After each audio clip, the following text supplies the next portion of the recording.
Welcome into a special edition of BuffStampede Radio. Adam Munsterteiger, the publisher of BuffStampede.com, with football analyst William Gardner. William, we came together to do a full show, our normal show.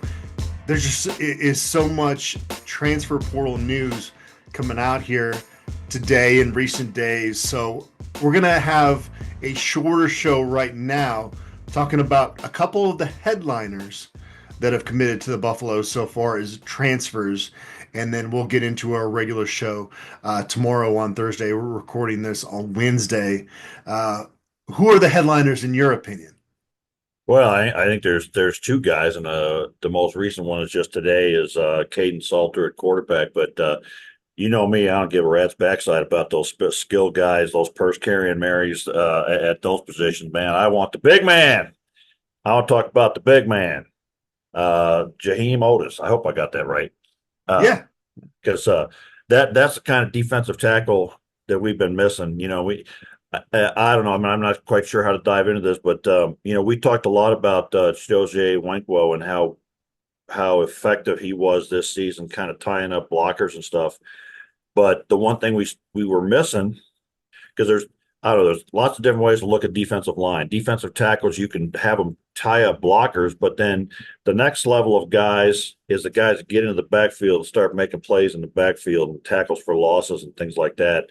And now I'm blanking on we started to get that from Amari McNeil second half of the season, and he was making those fourth down stops and hitting people in the backfield, stuff like that. So we were starting to get that from Amari McNeil, but Jehiem Oatis is the kind of guy who beats up offensive linemen, gets in the backfield, and just makes what I call havoc plays, blows things up. And so I love Chidozie Nwankwo, and I think that Oatis is a guy who takes that position to the next level. Wanko is a little bit questionable in terms of size. I don't know whether he'll get drafted or not, but I think Oatis is a guy who is just so massive and so athletic and so explosive that he changes everything on your defensive line. And I think, if you're talking about him and Amari McNeil playing next to each other next year, we may not need linebackers because those are, Amari and they're different. Okay, so Amari McNeil is maybe a 305 guy, but he's so quick that he gets off blocked quick. Whereas if you see some of the video, and I'm sure you'll put it on with this, some of his highlights at Alabama, he just ragdolling SEC offensive linemen, like they're high school kids. It's kind of ridiculous. So I think that's one of the more exciting additions, and need a top defensive guy in the whole damn portal. I think somebody has him as their number one defensive player. I know on 24/7 Sports, at least when I wrote the story when he committed, and actually I'm looking it up now, he is the number one defensive lineman currently on 24/7 Sports. Jehiem Oatis is the 14th best overall prospect on 24/7 Sports. So he is very elite in that sense. And yeah. This is something I mentioned, William, with analysis video that I did with Brian, is that defensive line seems to be the hardest position consistently to recruit. And you mentioned that there are guys you can get that can be space eaters. And that's a great quality to have right. as a defensive lineman. To take it to that next step, to be a space eater and then make plays in the backfield. I mean, you're talking maybe the most rarest commodity in football. In football, yeah.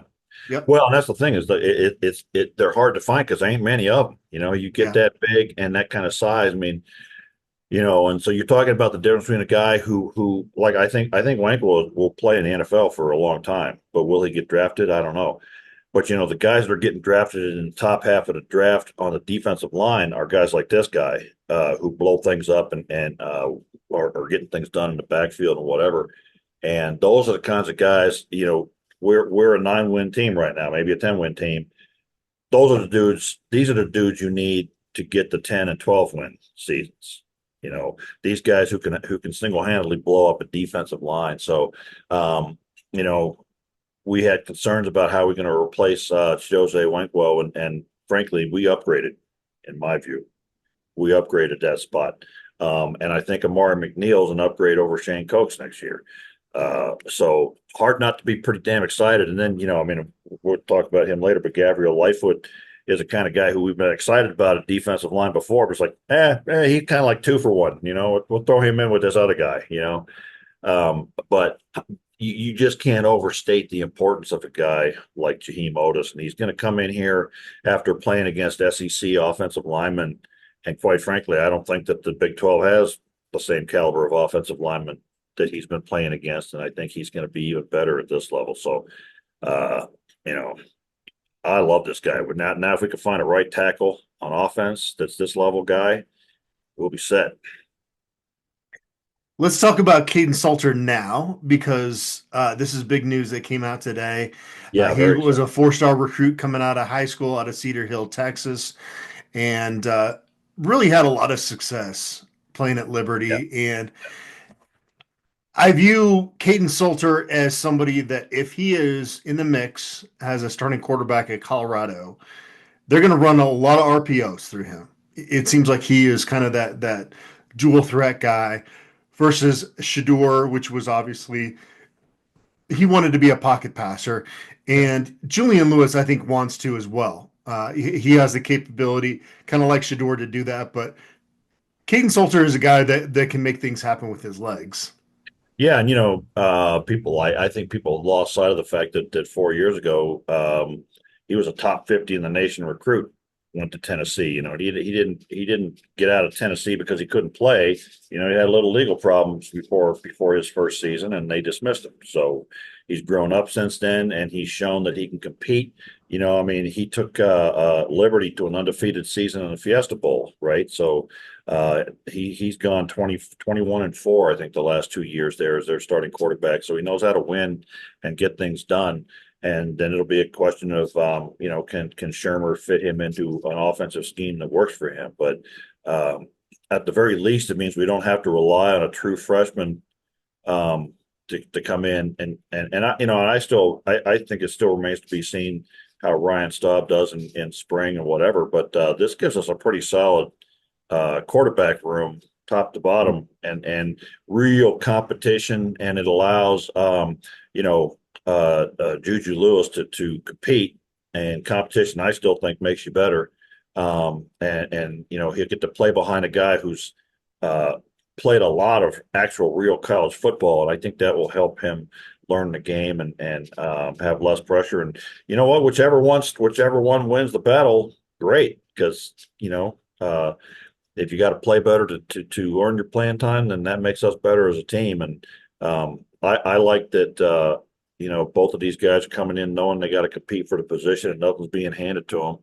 And I think that's how you make a better football team.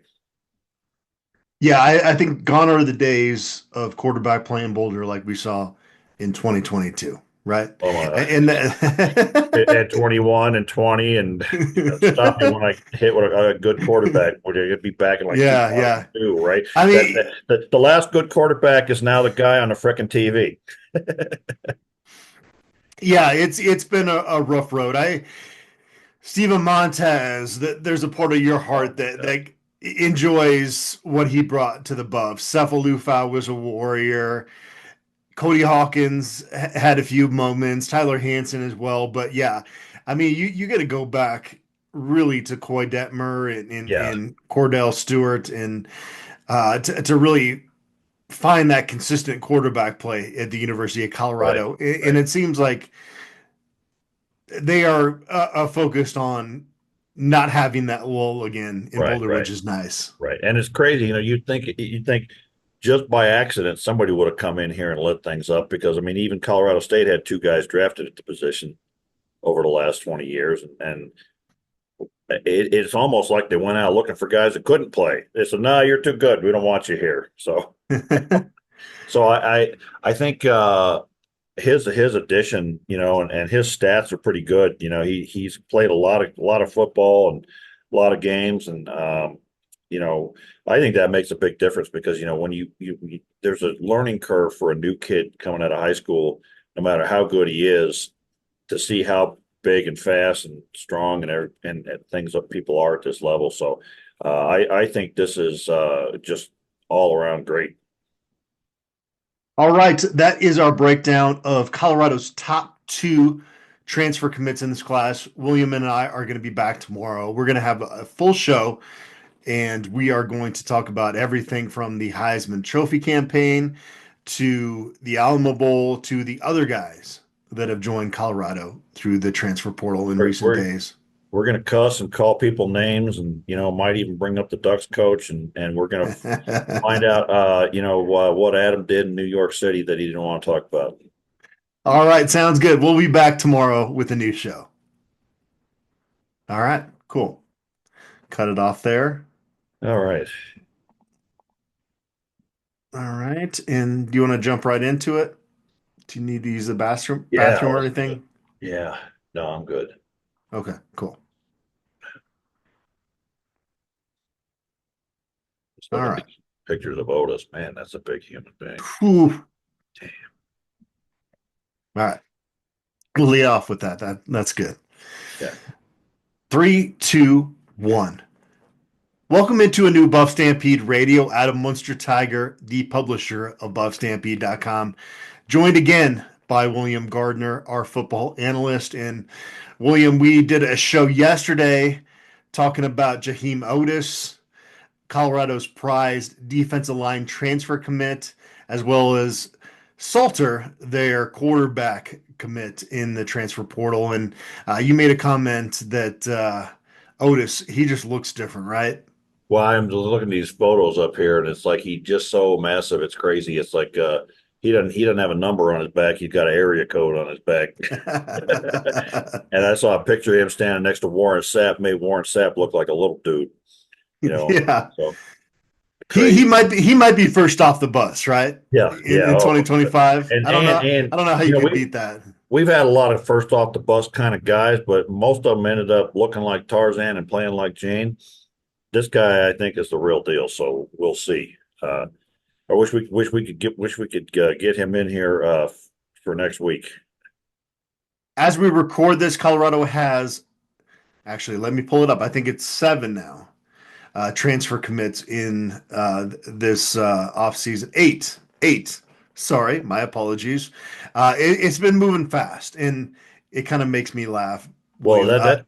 yeah, that's crazy because I wrote down my notes about an hour ago and it was 7. 1, 2, 3, 4, 6. Yeah, and you said it's 9 now or 8? Yeah, eight now. Holy Yeah, crap, man! I can't. You don't go to the bathroom, folks, because you miss one. and this is when we're recording things. So by the time this actually gets released, Right. it might be different. But no, Corey Phillips in Colorado's recruiting staff has been working tirelessly. This is tougher, I think, for a recruiting staff, William, than high school recruiting, because high school recruiting, you send out your position coaches to different areas. They get a chance to Right. evaluate guys when they're freshmen, sophomores, juniors, and you develop that relationship. And over time, that young man will visit however many schools he Right. wants to, unofficially, officially. And it's kind of this drawn out process. Right. Right. With the transfer portal, man, that moves so fast. So fast. Yeah. And it opens, and people got to make decisions. Yeah. Yeah, because the spring semester at Colorado starts in a month. And Yeah. so guys need to know where they're going to be. And so this part of it, it's changed dramatically with Colorado football and just our coverage of it. It is really kind of foot on the gas pedal, like once you hit that portal window opening. Yeah, and I think if you've learned anything in the last 2 years, it's that Coach Prime is going to fill this bus up with some dudes that can play. Yeah. And so I think people to get nervous in those first couple of days or first week. I think if you get nervous, maybe this is not your thing. But bottom line is Coach Prime is going to get his guys, and he's going to fit them in here. And in the next week, I'm sure before this thing closes up again for the first time, we'll see even more happen. but what we've seen so far is pretty exciting. So we know that you love Oatis. How could you not love Oh, Jehiem Otis, Oatis? Otis. famous, He is yeah, I mean, if you're a fan of defensive line play, how could you yeah, not love that guy? Because that is how they're supposed to look right, and they're supposed to exactly, play. Yeah. Any other guys that have transferred into Colorado, and maybe we'll touch on all of them a little bit, but yeah. just to lead off here, are there any guys that really stand out to you? Well, I like the look of Reginald Hughes at linebacker. It's not entirely clear to me whether he's an inside or an outside or maybe both. You know, kind of like a I'm thinking of here like Jeremiah Brown maybe a little bit, but like he's a hitter and he's got some good size. We talked about Caden Salter yesterday, and then uh, Zach Atkins is interesting at tight end. I think Carter Miller will give us some competition at the center position and maybe some at guard. But Gabriel Lightfoot, I think, is a sort of an underrated guy at defensive tackle, got some size and has played some ball. And I like what we did on the defensive line this year, where we really ran six guys all season long, and even when Torian Carter went down, we developed Tawfiq Thomas. And so I think we got the guys set up now with Otis and Amari McNeil and Anquan Barnes, Tawfiq Thomas. Probably need one or two more, and Gabriel Lightfoot. So I don't know how many did I count off there. That's above my math counting status. Was that six? Yeah, I just know you haven't mentioned Buck Buchanan yet. That's all I know. Yeah, boy. Well, that's because my favorite position. Kicker, and isn't he a kicker / defensive tackle, outside linebacker? You know, Something like that. He I don't might just know. be a kicker. I don't know. Kicker's kind of funny because you don't got to worry about competition level. It's like you either can kick the damn distance or you can't. Right? Yeah, it comes down to a consistency. I think it Yeah. it goes a little beyond what you're willing to accept for kickers. Well, no, I mean, but what I'm saying is, it's not like you got to go. You're back there. It's not like somebody's going to punch you in the face, or you got to out muscle somebody or outrun somebody. You just It's clear if you're good or not, I guess, right, is what you're right, saying, right? right. Yeah, You yeah. can kick, or you can't kick. And Yeah. I don't know. And so this guy looks like he can kick, and he can kick it from distance. And I don't know. Maybe someday, I have a dream that in Colorado football, the fans won't cry like little babies about the kickoffs into the end zone anymore. Well, I So feel like I went apologies. from Wait a minute. You know what? Really, apologies to Martin Luther King. That was probably a little bit out of line, but um, you know, anyway, if you have a dream, you have a dream. you It have a doesn't dream. My it dreams are doesn't small. Like uh kickers. well, I will say, William, early in the season, I'm just kind of muttering under my breath, like, why can't they find a kicker that can consistently get touchbacks? Because you see the other team consistently do that. Yeah, And then as the season went along, though, I was like, you know what? I enjoy this so much watching yeah, yeah. Colorado's coverage units Right. just destroy people. Just destroy Yeah. people. Oh my God. Yeah. So I will actually miss a little bit of that next Yeah. year. And it only hurt us one time. I mean, for all the crying and carrying on, it only hurt us one time. So, I don't know. Yeah. I And, think for the and most, it gives guys a role. Like yeah, when you see kickoff coverage guys run down there on a touchback, they're kind of disappointed they don't get a little yeah, bit of yeah. the nastiness in their life And those hits kind of fire up the defense for that first play. And so it's all good yeah. stuff. I don't know. But yeah, I don't know. I think our first eight guys are pretty solid and filling some holes, and we'll wait and see. Um, we got Josh Bates, Legacy coming in. So I'm putting you to sleep already. I don't know. I don't know. We got You're good. Josh Bates coming in at center and guard. And hopefully he'd be a nice addition. I don't know who they're looking at tackles and things like that, but we're going to get our guys, and it'll happen. I don't know. Is that a William Cristobal?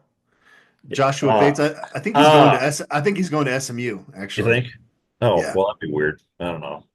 I like Oh watching. no, they got NIL money down there Yeah. in Dallas, Texas, right now. Yeah. Did you ever watch the 30 for 30 on SMU where they got the death penalty? They've Well, always yeah. been. Well, yeah. Right. I mean, I remember those days with the Pony Yeah, Express and those guys. And but one of the things that that brings up to me is like I think it matters entirely for some guys, but you know, NIL is not everything to every guy, and you still have to recruit and you still have to sell and get guys to want to play for you. And at the end of the day, if we have NIL and they have NIL and what's the difference in the amount of money? Is it going to make that big of a difference? At the end of the day, guys want to play for coaches they want to play for, and they want to play for championships, and they want a shot at the NFL. So, like, you get a Jehiem Oatis, and you get the chance to play for Damian Lewis and Warren Sapp. That in and of itself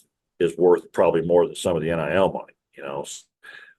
I think people that think it's just a big bag, sometimes it is, but I don't think that's the case for every guy. it's Because not. yeah, every Yeah, guy's got different priorities. with Dylan Edwards, he can say what he wants to. That was a factor for him. Right. Nikai Hill Green sounds like a similar thing. Yeah. Does that does that impact the way you look at these guys, or did you go, you've got this Uh, limited opportunity as a football player. You got to try to maximize it. How do well, you I guess feel as that I mean, about that? I guess it depends on the individual guys. Like, I don't know I'm starting to come around to the idea that maybe this is Nikai Hill Green's way of sitting out the bowl game. Because what's he gonna do out of another college season? I mean, I think he'll probably get drafted. So why don't you go play at the earning the real money there? I mean, I don't know that he's going Yeah, to get that kind of I don't think he's going to get more money in NIL. but there's a lot of money being thrown around. But is he going to get Nikai more Hill than what? Green could, yeah, But more is he than going to like get a. more in NIL than he's going to get as a rookie in the NFL? I don't know. I mean, sooner or later you're going to have to move on, I think so. and you got to Yes. fit into a defense, and you risk getting injured and not maybe you don't perform as well, and I don't know. I Yeah. mean, a lot of things to weigh out in the mix of it, I guess. But Nikai Hill Green's been at what for just be his fourth school, so I don't know. I mean, I guess I look at him and think he's not a guy I would count on, but Yeah. I'm not in his Well, shoes, so who am I to say? I was talking with Brian Howell today after interviewing Vonta Bentley, and maybe I got a little bit in my feelings about just kind of the way these guys are remembered. And I felt bad for Hill Green and Trevor Woods, for guys that are just not going to be revered the way that they would Yeah, otherwise. And yeah, sometimes I do think there is, in me, I'm like trying not to talk out of both sides of my mouth. Like there's a part of it where you have to maximize your potential, but we're older guys, William. yeah, We're a little bit later in life. I'm 45. I'm not going to mention your age on this yeah, podcast. yeah, Uh, to have the ability to go back to the University of Colorado, no matter where you are at in life, and be revered the way that Vonta yeah, Bentley will. Sadly, a Trevor Woods and a Nakai Hill Green won't have quite that same experience, right? yeah, And yeah, I hope they come back. I'm not trying to say that. It just when you finish someplace, you set out to accomplish goals. And Vonta Bentley started out at Clemson. It's not even yeah. about beginning your career; it's where you Right. ended, and that's the part of the transfer portal era that I don't like. Yeah, and I don't know. I mean, I think we're going to have to wait and see how it plays out in the long run over a certain number of years and see how guys handle it. I think when you're older and I don't know. I mean, how much money does a guy need? I mean, that's everybody got to answer that on their own level. But Yeah, at the end of the day, I think when you get into your 40s and 50s and such, and it's going back and being part of those teams and seeing each other again, you look at those Buffs for Life's guys. And if you're Nakai Hill Green and you've been at four different schools, who do you belong to later on in life? I mean, I don't yeah. know. And maybe what the hell, you're still a human being. You'll make friends, and you won't. I don't know. I think you're missing out on something by not staying at a place. I don't. I don't really know what kind of sums are being offered to dude, but it just seems to me that if you're a second team all conference linebacker, you're not a guaranteed sure thing. So I don't know if people want to throw money at them, I guess they got to do that. But um, the thought of going to a bowl game with the team that you fought with all year long, I value. I don't know. Maybe it doesn't have value to other people, but I'm a guy. I don't know. I mean, I'm a guy who was 10 years enlisted in the Navy and the Marine Corps. I didn't get paid shit, but I got a lot of good times with a lot of good guys, and what we did made a damn difference to somebody. So, I didn't have to do that, and I could have gone and made more money doing something else. But I look back on it now, and I'm fond of those times. I don't know. Everybody got to do their own thing, I guess. I will say for a very long time, William, that Nikai Hillgreen is one of my favorite hitters Yeah, that I've covered at yeah, CU. Maybe top five, top three at this point, and we'll see how that list evolves over time. Hopefully, I cover the Buffs for a long time.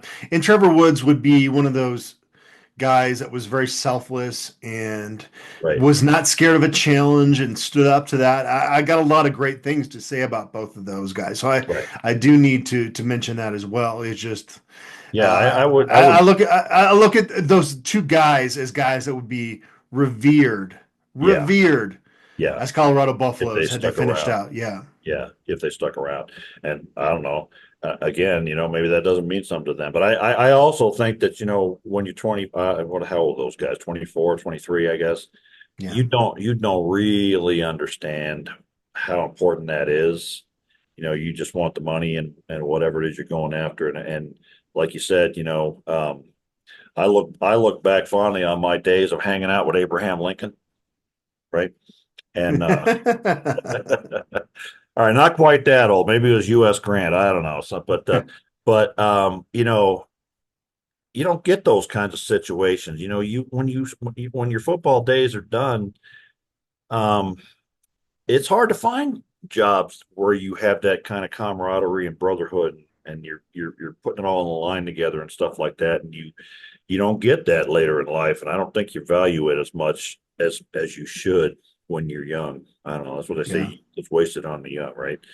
Um, but I don't know. God bless them. I don't, there's not any there's not any of these guys I think that I look at and go, you know, you're a POS for doing that. I mean, do your Yeah. thing, Yeah. Yeah. yes. Yeah. But Yeah.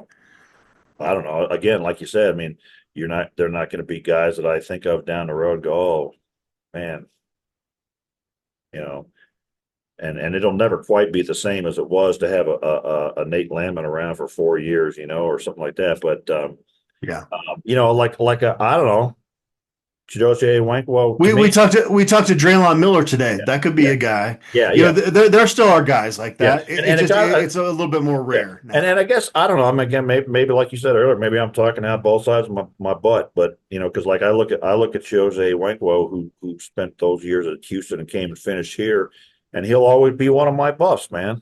Because Yeah. he finished it out, and I don't know. I guess that's hypocritical now that I think about it. 100%. Yeah, because Yeah. Houston folks are not saying, Right. Right. Right. you Right. Right. know, So I yeah. guess it's where you finish, but he also I don't know, he also didn't go to four different schools. We're kind of beating this into the ground, But but Chidozie Nwankwo actually came out today when we were doing interviews with Colorado's players, and he pulled out his cell phone to record these other guys. yeah, because There's they're a family.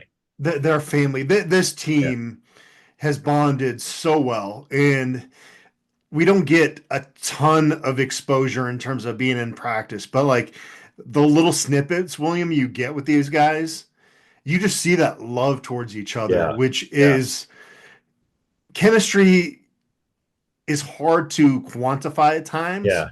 but it's clear that it's there with this football team. Yeah. Like Will Shepard and LaJonte Wester will always be great buffs to us, because of what they came in and did here. So I don't know. I guess it goes both ways. I don't know. Now you Yeah, got me yeah. questioning myself. I don't know.